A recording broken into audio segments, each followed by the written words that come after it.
Hi, everyone. Welcome back to 911-ish.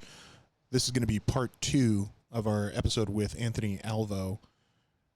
This part of the episode is going to primarily focus on training. If you want to listen to more of his backstory and how he got into the public safety realm, go ahead and check out part 1. And thank you so much for joining us. Question assistance. We have a possible 211 in progress at the Bank of America. Bank of America.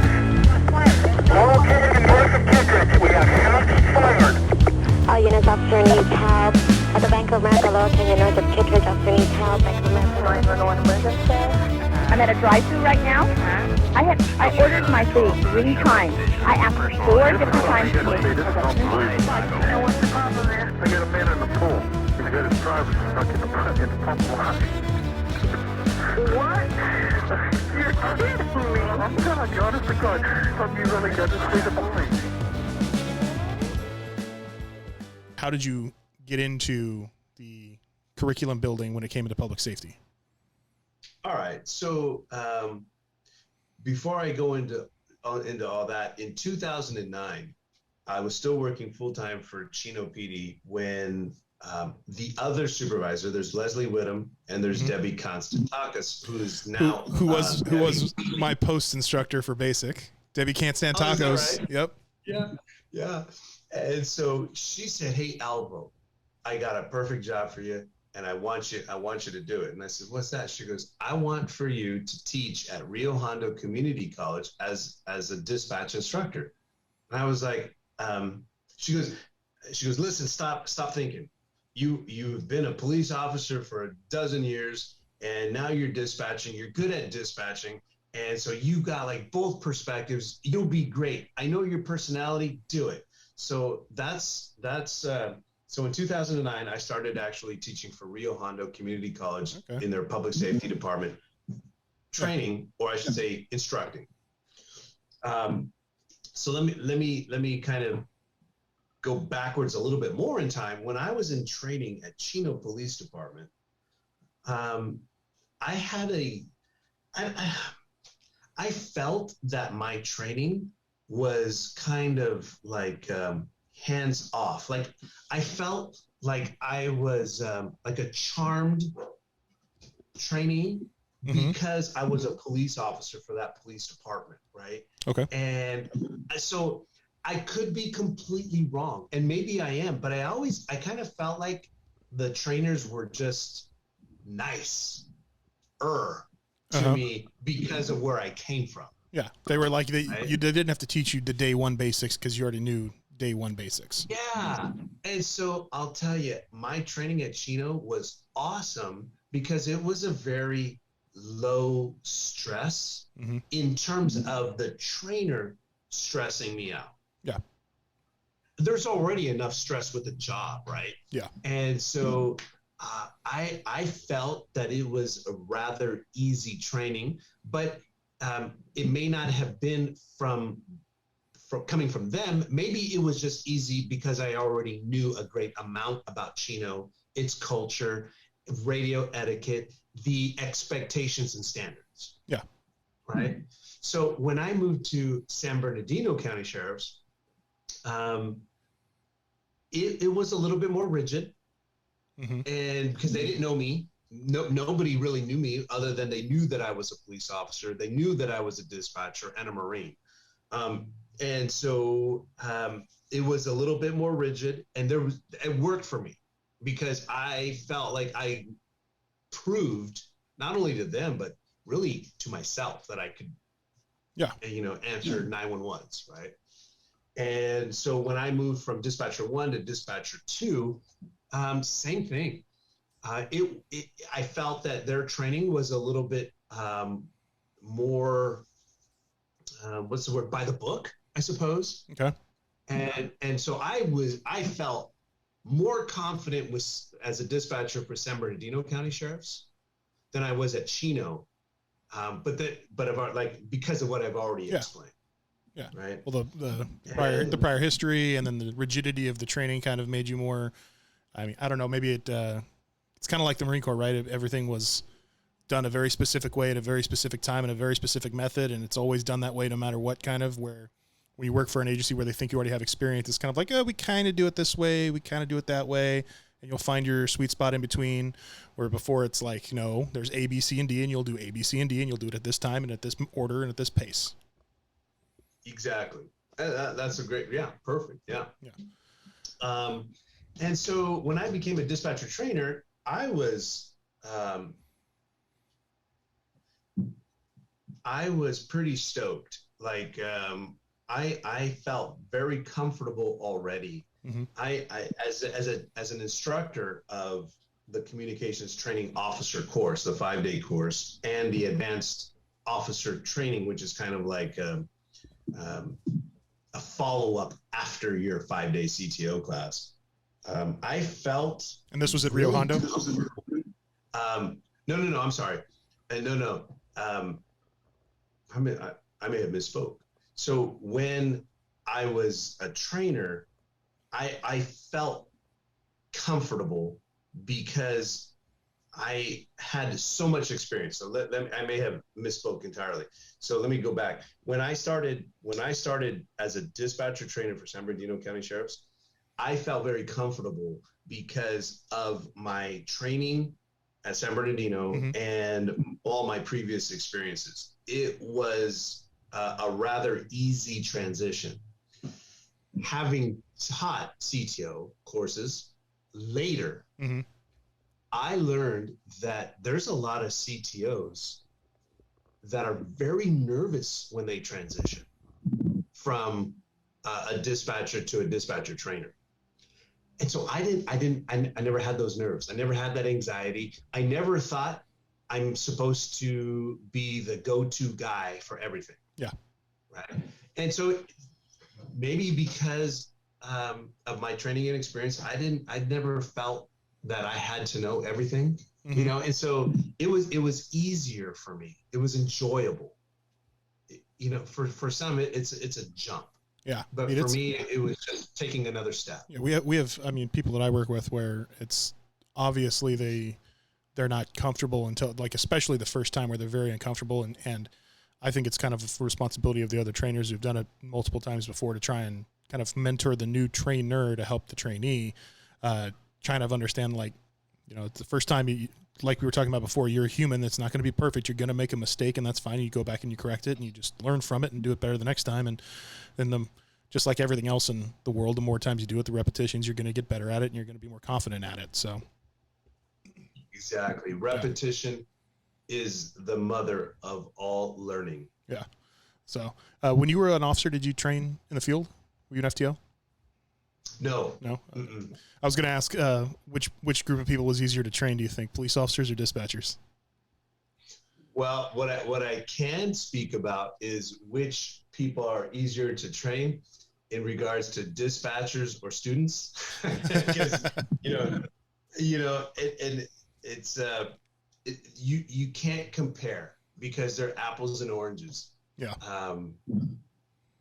They're just very different jobs.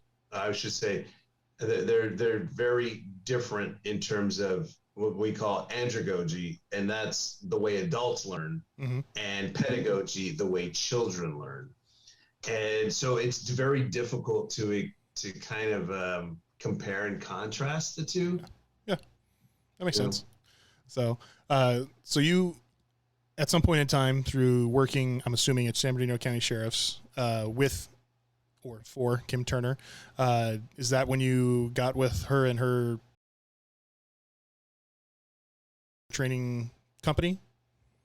Actually, so as a dispatcher, I realized here I am, I'm guessing at the time, maybe 38, 40, 42 years of age during that time frame of my life.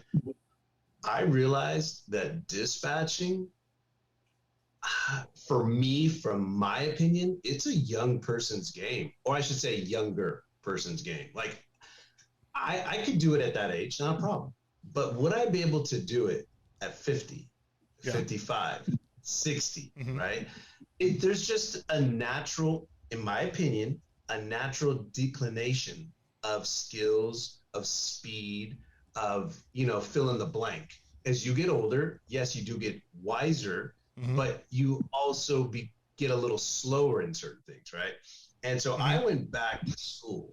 I went and got a bachelor's degree in social and criminal justice. And a week later, I rolled right into a master's program in adult education. Okay. And so while I was dispatching, I sacrificed so much time and effort and energy into those degrees because I wanted to have a plan B. I never had one, and I became a dispatcher. Well, now that I'm a dispatcher, I wanted to provide a plan B in case, things didn't work out as a dispatcher, or maybe I became disenchanted, which I never really was. And so in 2015, I think 2016, I was giving a presentation. I was working for San Bernardino County Sheriff's dispatcher, working in the training unit. And I gave a class on dispatching to about 100 different educators from Rialto Unified School District. And yeah, it was kind of a neat little thing. And about 3-4 months later, I get this message. My name is Robert. I was one of your attendees at the training. If you can please give me a call back. So I called the guy back, and he said he goes, I don't know. He goes, I'm a teacher at Rialto Unified. I teach law enforcement classes. I would like for you to come, and gave that exact same class to my students. Would you be willing to do that? And I said, yeah, sure. I'll come on my day off. I'll go out there and visit you. Sure. And so what I didn't know is that he was basically setting up a job interview. An interview. Yeah. So I went in front of the kids. I did my thing, and I thought it was odd, but there was like 5 or 6 adults in the back of the classroom. It's probably better that I had no idea who they were. Probably the easiest interview ever because you've done it before. So. Yeah, right? Yeah. And so I got offered a job to teach law enforcement for Rialto Unified. So I ended up leaving San Bernardino County Sheriff's altogether, which was super hard, man, because I had just been enrolled in the master instructor program. Oh, ouch. Oh, let me tell you, it was a moral dilemma. Yeah. Because I knew SBSO was putting a lot of money or investing in me. Yeah. And then I was like, well, I appreciate that, but I got to invest in myself, and I'm going to leave. And so I ended up leaving. And then shortly thereafter, I don't know, sometime a year-ish, I can't say because I don't remember, but that's when Kim Turner started her business and asked me if I wanted to be an instructor for her. And I was like, heck yeah, because she saw what I had did as a trainer. Yeah. I worked in the training unit for her for a little bit. And so she maybe had recognized some of the skills and that I had. And she wanted to put that to good work. That's awesome. So when you get with Kim Turner and her program, did you guys, specifically you and her, or was there a bunch of other people that basically built the curriculum from the ground up for like the communications training officer program that you guys put through? Oh, brother, I'll tell you what, man. Using what I had used in as a trainer, those experiences, coupled with that master's program, coupled with actually using that knowledge in a classroom. So I was able to put all 3 of those experiences together. And Kim and I came up with this extended course outline. I'm like, this is what I used as a trainer. This is what I learned in my program, my master's program. This is what I actually see what has worked or what hasn't worked in an actual classroom. And so we started compiling research and data and evidence, and I am proud to say that Kim and I put together I'm not a boastful person, but I'm going to say it this way because I am proud to say that we are the only private presenter given permission by post to teach a 5-day CTO class. Damn, That's it. We're the only one, brother. And that came with, though, a lot of behind the scenes, arduous, time-taking work. Oh, I could only imagine how difficult that, and how, like, because you're not just trying to convince the people in the community. You have the harder time of, you have to convince the state of California, and you have to convince peace officer standards of training, and they have to convince their lawyers to say that it's okay for you to do this, and then that goes through politicians, I'm sure, at the same time. So that had to have been exhausting, to say the least. So yeah. So, but all that work, though, is so worth it when we see students like yourself who take the training and excel with it, or are open-minded to accept subject matter, and become successful using it, or maybe even so much so as to slowly change a culture or perspective within a dispatch center. That's extremely hard. Yeah, I found that one of the most difficult things, not just in like the realm of public safety, but just kind of in my life in general, is the idea of how to effectively change culture in something that's been set in its way for many, many years. And it's a very, very difficult task, and it takes a long time and a lot of patience. So that's right. And sometimes it takes a changeover of people. Yes, it does. So when you're developing this curriculum, like, one of the things that when I went through the class that I was kind of really wondering is, like, how difficult was it to make it applicable for everybody? Because you obviously have people from, LA, that is just one of the biggest metropolitan areas in the world, that is nothing but, people for, 50 square miles packed into houses. And then you have to make it applicable to the ruralist part of California that does, it has more cows in it than people probably. So, like, what was one of the, like, how challenging was that to build a curriculum that's applicable for the state? Well, I'll tell you what, brother. We have learned that, unfortunately, there are dispatch centers that don't have a policy handbook. Or if they do, they don't even know it exists, right? We have dispatch centers that don't have a training policy or a training manual, right? That's insane. And so, or they don't even know that it exists. And then you have some other agencies that are squared away, and everything in between, right? So when we were developing this, it wasn't a matter of which clients is this going to be applicable to. We designed it so that it's applicable to absolutely everyone, regardless of where you're at in your training evolution, or in your level of competence. I'm not going to say competence, but no matter where you're at on your level of training in your dispatch center. So it's just merely like you take SMART goals, right? SMART, specific, measurable, attainable, or achievable.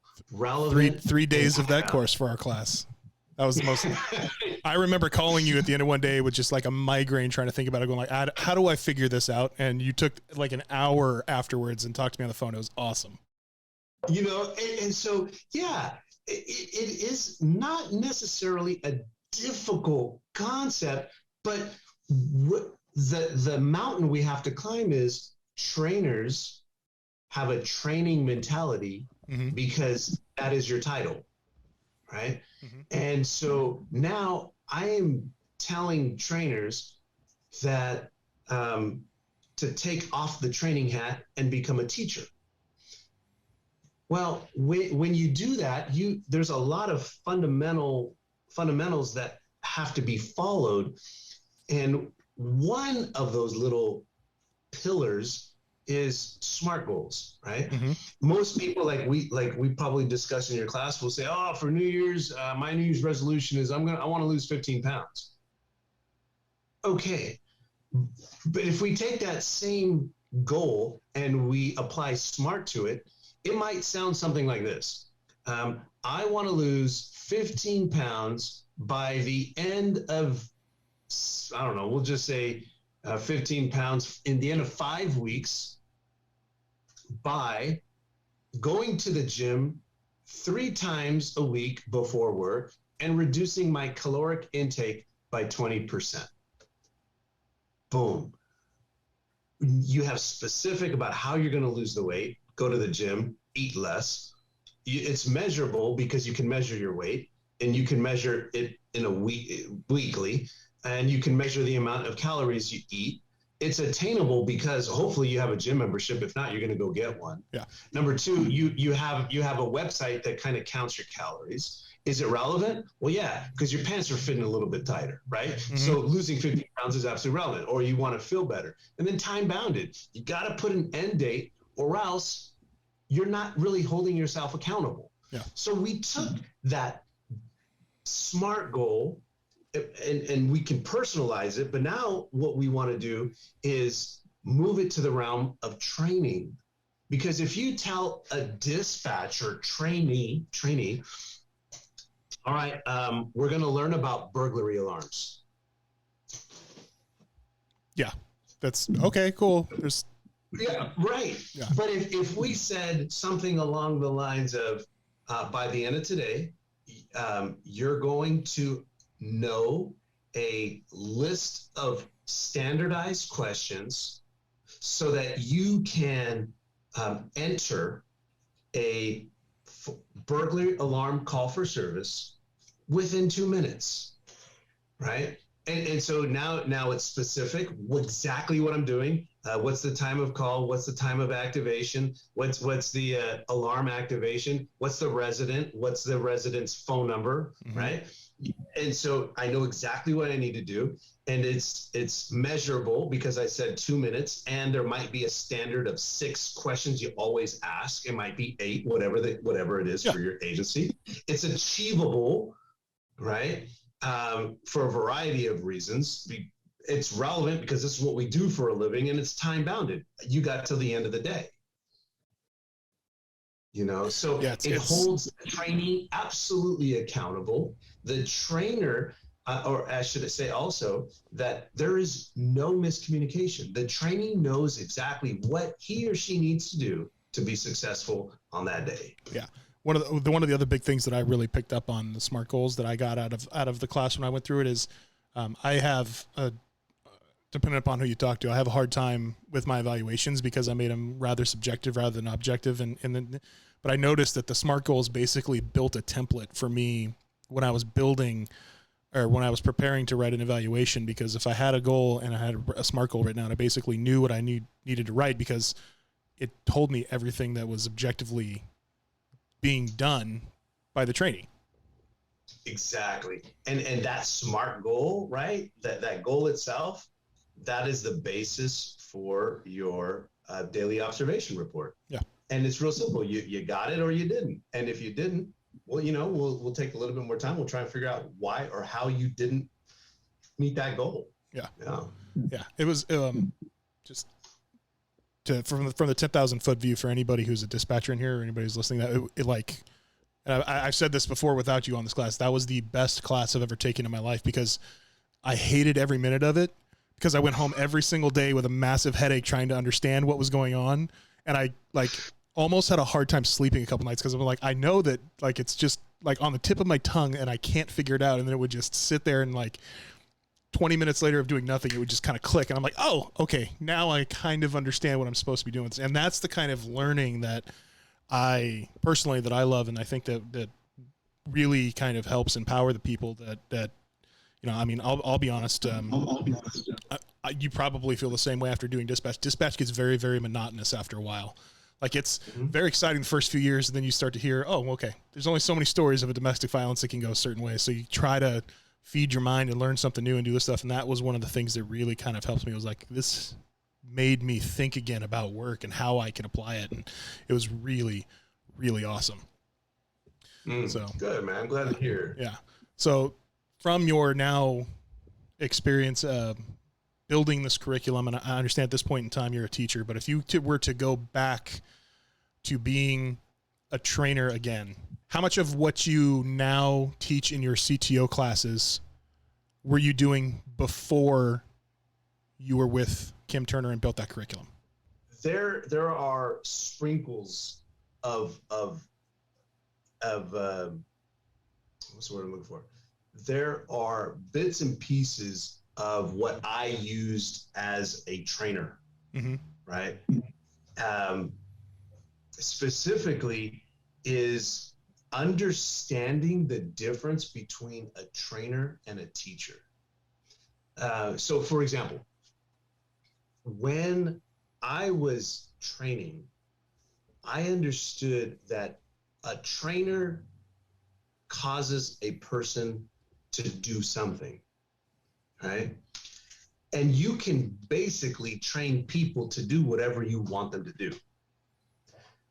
What you lack, though, is an understanding of why you do what you do.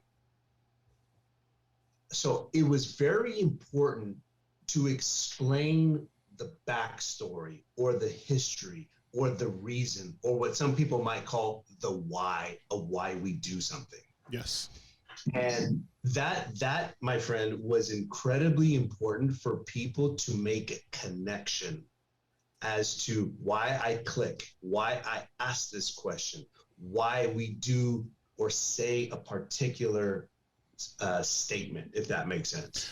Absolutely. Absolutely. So one of the big things that I found that from my history allowed me, I was never a sworn police officer, but I was a non-sworn. I got to work in the field for a few years and got a lot of good training and understanding from it, that when people come into dispatch who have no prior understanding of law enforcement and how it works, we give them training manuals and lines of questioning, and basically we train, as you were saying, by giving them lines of questioning for like a burglary report, and you say, verify the address, what's the business name, what's the coverage, what's the reset time, is responsible party en route. And they ask those questions because we train them, quote unquote, how to do it, but they don't understand why we need to ask those questions. And that's one of the things that I find that I would love to see, I guess, is one of the evolutions of dispatch is having police officers, and I think you'll understand this, train at some point in time, not like for months at a time, but like train the dispatchers or the dispatch trainers the why. Because if a dispatcher or the trainer in dispatch doesn't understand why we need the specific coverage, or doesn't understand the difference between an audible alarm that's reset and not reset, then how are they expected to educate the next generation on the why it's happening, right? Yeah, no doubt. There has to be a cross training, right? Yeah. Between dispatcher and police officer, and but let's go back to the why. You hit it right on the button. If it will get lost through time, if we're not taking the time to explain, for example, like officer safety, you're going to ask, are there any weapons? Has anybody been drinking? Is there a history of domestic violence? Is anybody taking medication? If so, what type of medication? Or illegal drugs, right? So you ask those questions, and you're told that's for officer safety. And that's not a very complicated part, but when you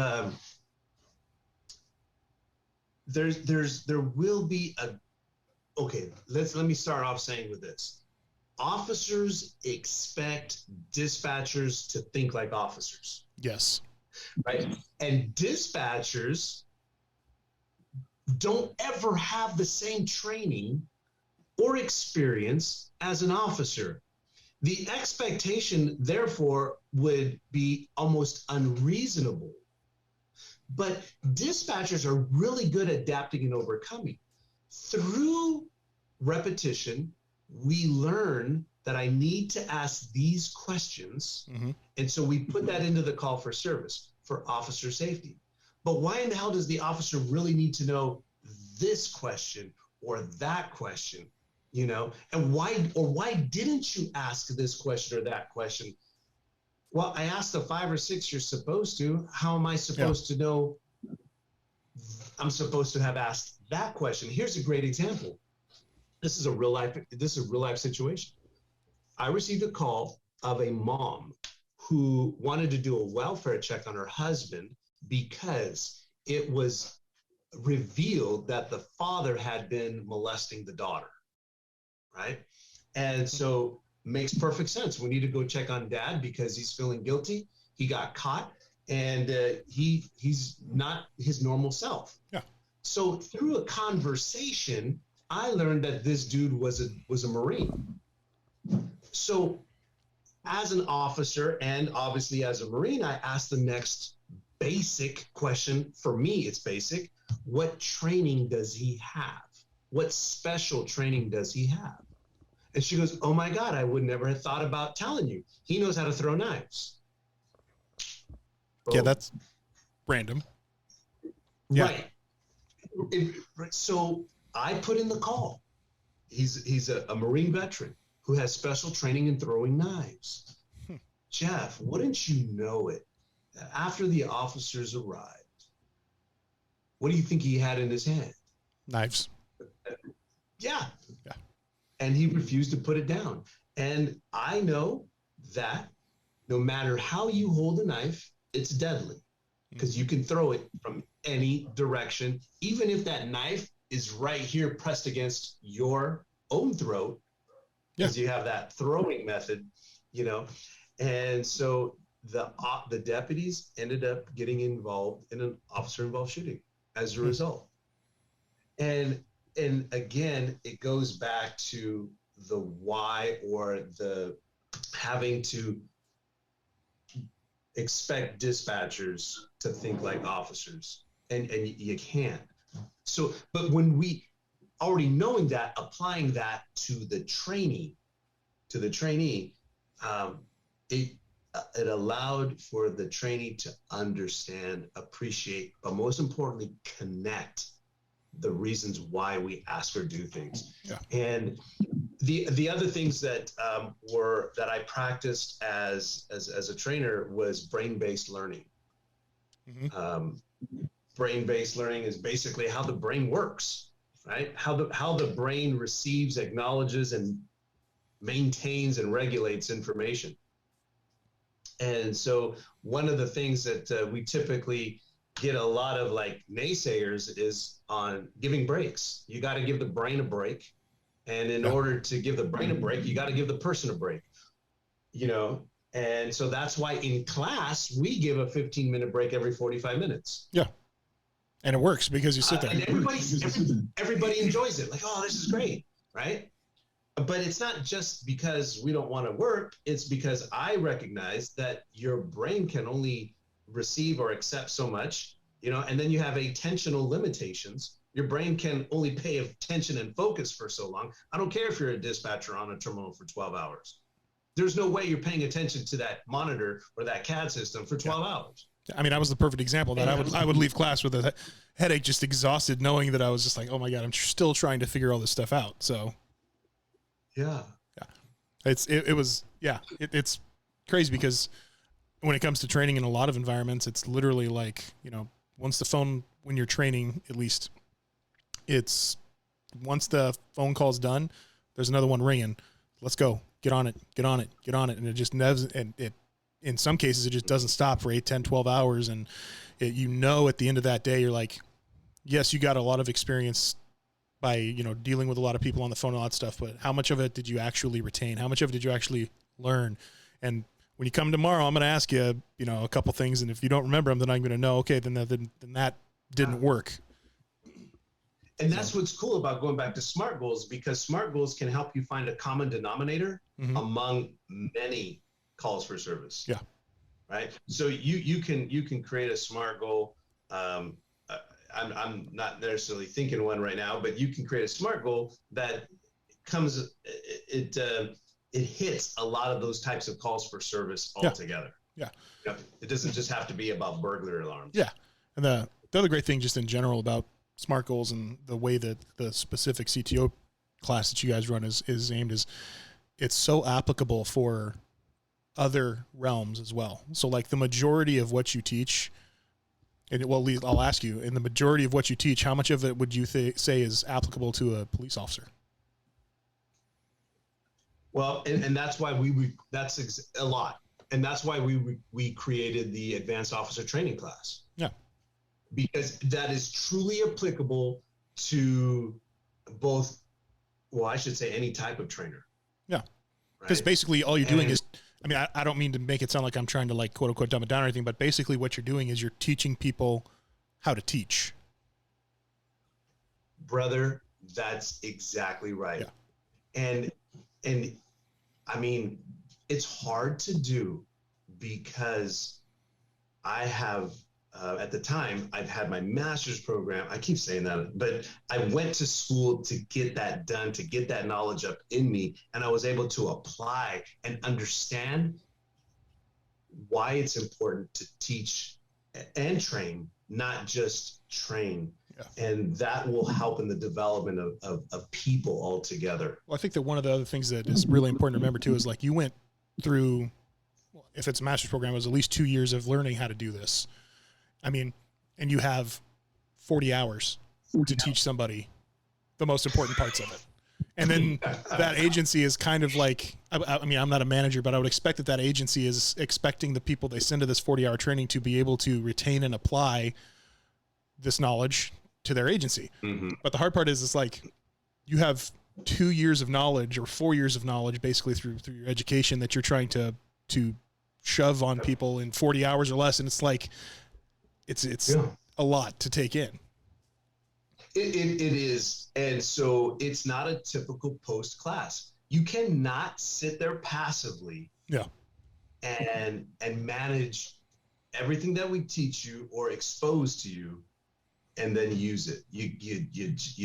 You really have to take responsibility for your own learning. And that's what andragogy is recognizing what you need to do as an adult to retain the information, to practice the information, and then use the information.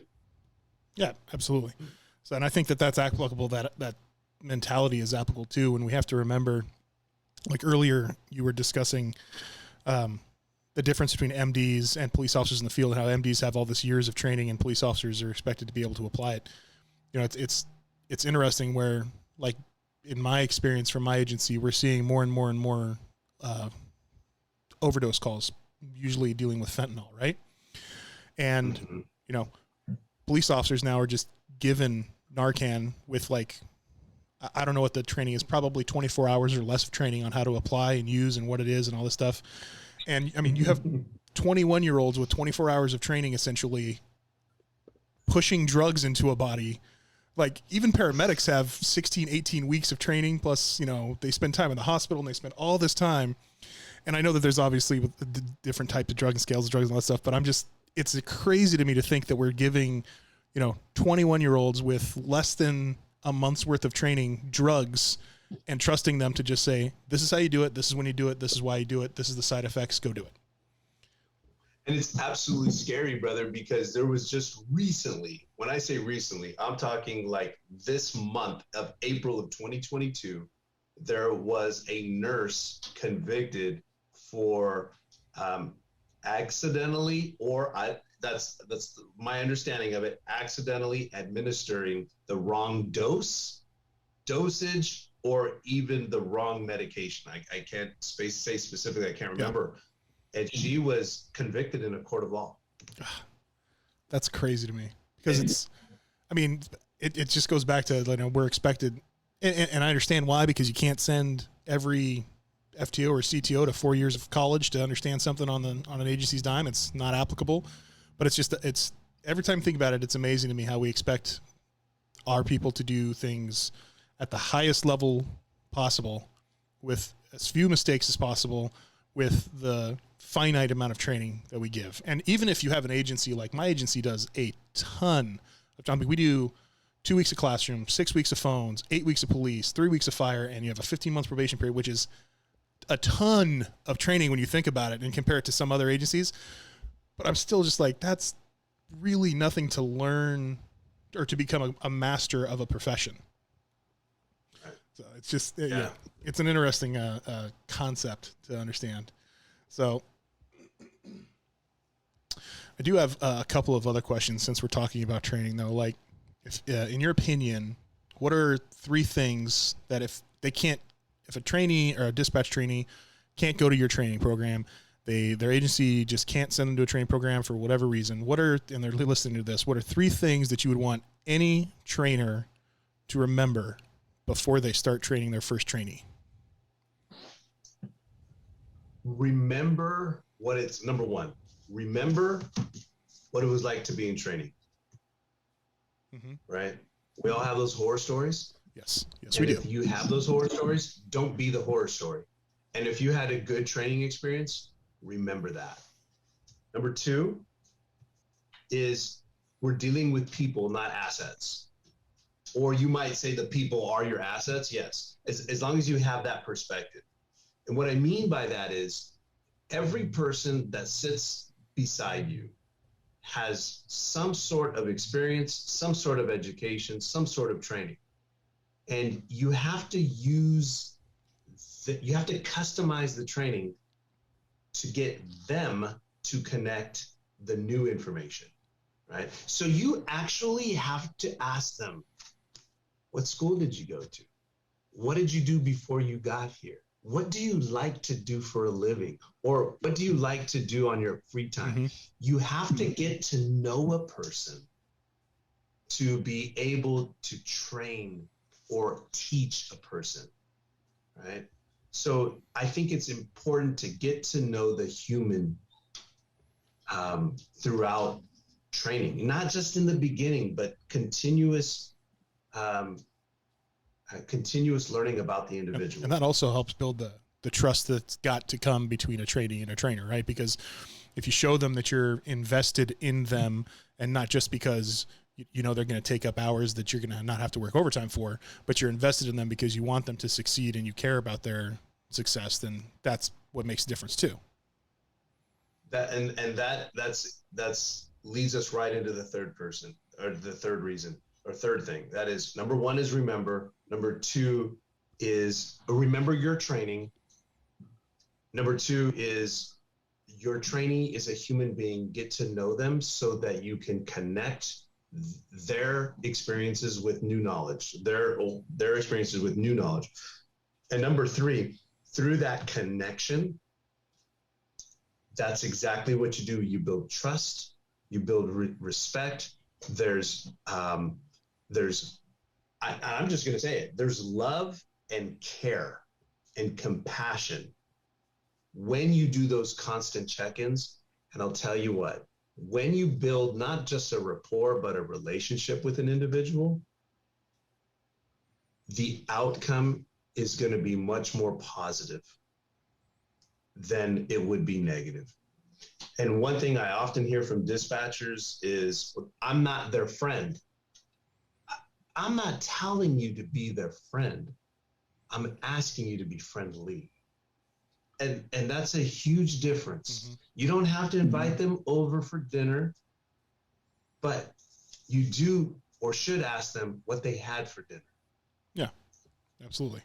So that's how you got to, I'm telling you, like, the more people I train, the more I watch training occur, the more I understand the importance of building relationships with them and building the morale with them. And, you know, when I started, I hated that. I didn't want to do that. I didn't want to be, I was like, hey, you're sitting with me for 12 hours for the next 6 weeks. And when at the end of the day, bye. I don't care. I don't want to know anything, but I found that you can affect their learning and their training way better if you become more personal with them. So that was at least my personal experience with it. So it leads to what you were saying. So yeah. So now I'm going to put you on the opposite end of that question. If Mr. Alvo comes back and becomes the training supervisor again at San Bernardino, and on the very first day you have 3 new trainees that have never had any prior police experience or law enforcement experience, what are the 3 things that you're going to tell them to remember or to do before they start training? Okay. I would want to prepare them in the opposite way of the trainer in this regards. I would want to let them know that training and teaching this job is a very difficult is a very difficult task. And in doing so, they have to understand that they have to be open-minded to receive constructive criticism. They have to know the difference between someone scolding them and someone in a high priority situation telling them not to do something. So they have to be mindful to separate when something is just outright public disgrace. I'm publicly disgracing you. You need to stick up for yourself at a certain time and have that personal conversation. But you have to understand that training isn't personal where we're trying to hurt your feelings. Training is a time when we're trying to edify you. And through this edification, you're going to have an emotional roller coaster. And Absolutely. so they have to know the difference between constructive criticism and being scolded. Number 2, to be prepared for that emotional roller coaster. There's going to be high times and low times. There's going to be good times and bad times and everything in between. And that they must feel comfortable to share their feelings. They've got to be able to say, I need 5 minutes, or may I take a break, or tell the trainer, this is what I'm feeling right now. So they have to be their own advocate, right? They've got to stick up for themselves and express how they feel, right? So I think those 2 things are important. And then number 3, if I was a supervisor, I would tell them that they need to, if they don't feel comfortable talking to their trainer, that they need to come and talk to me as a training supervisor, that I got your back and that I will listen to you. And so they have to feel comfortable to share their thoughts, comments, concerns, moans, bitches, or complaints. Yeah. So those are things. fantastic. I'm going to go back to your number 2 on that one about letting people know how they're feeling right now. In your experience, especially dealing because you deal with thousands of not thousands, but hundreds of different agencies through these training classes. Do you feel that that there is a cultural norm in law enforcement or public safety in general of not wanting, or allowing people to voice how they feel? I know that, there's been calls for service where I've taken it and it's literally like, holy crap, I'm never going to forget that in my life. And then I hang up the phone and literally it's like, hey, phone's ringing, get the next phone. And you pick it up and it's just, you don't have time to kind of process it. And that's just kind of the culture that I got brought up in, 15 years ago when I was being taught in dispatch. It was, there wasn't this time of like, hey, I need to go take a break. It's like, no, you need to answer the phone. And I get where, somebody needs to be there to answer the phone. But in your experience, is that a cultural issue or problem that we see throughout the whole programs? Yeah, I would say it's generational. Like you and I, when we first started, we just put it up. We just put up with it. Yeah. Right. We just like shut up and suck it up. And if I ever shared how I felt, I was weak. Mm-hmm. I would not be the go-to guy. I could not be trusted. Right. And so we would work hard to not show our feelings or show our discontent. We just did it. Well, with the younger generations now, Mm-hmm. I am finding that they have really started to break societal norms that I was used to. And I'll tell you what, man. Absolutely. Maybe because it was my age, my ego, the generational norms. I was. It was normal to me. But seeing this change, I am personally enjoying it. I am seeing that it's okay to say, I'm not okay. And as we slowly change that, I think people are better for it. I'm not going to, in fact, I would argue that it's not them being weak. It's actually them being stronger to be able to say, I'm not good. I need help. And a lot of these younger generations are talking about how they are more in tune with their feelings. And personally, I really enjoy it. I like it that they can feel more comfortable. The problem is that there are people like yourself and me, age-wise, not necessarily people with our personalities and understanding, but there are those of us who are still supervisors and managers or veteran dispatchers and police officers who will still consider you to be weak, who will still call you or will still outcast you as a result of you saying, I'm not okay. Yeah. There's also that, when you were saying that, it reminded me, I listened to another podcast by a guy named Dan Carlin, he does hardcore history and a lot of some other history stuff. But one of the things he talks about in one of his shows is the idea that every generation is viewed as quote unquote weaker than the prior generation, no matter what. Right. So like you can go back as far as you want through time, but like he starts kind of, it's been years since I've heard this, but he kind of talks about how like we defined the greatest generation already. So how do we beat it? If we've already as a society said there's already a greatest generation, like, and every generation since then isn't the greatest generation. So it's an interesting concept of doing that, but it is just a different mentality, I think, that we all have to get used to. And one of the things that I find as the most difficult part of training as I do this more and more is checking my ego at the door and knowing that I can't be the hard ass that I traditionally am. And like one of my biggest problems that I have with people is everybody works as I'm very intimidating apparently. So cause nobody ever asks me questions, right? So I'll like give them this eval and I'll sit down and go over everything with them. And I'm like, at the end of it, I'm like, what questions do you have? Just let me know whatever questions you want and we'll go over it and talk about it. And nobody ever has any questions.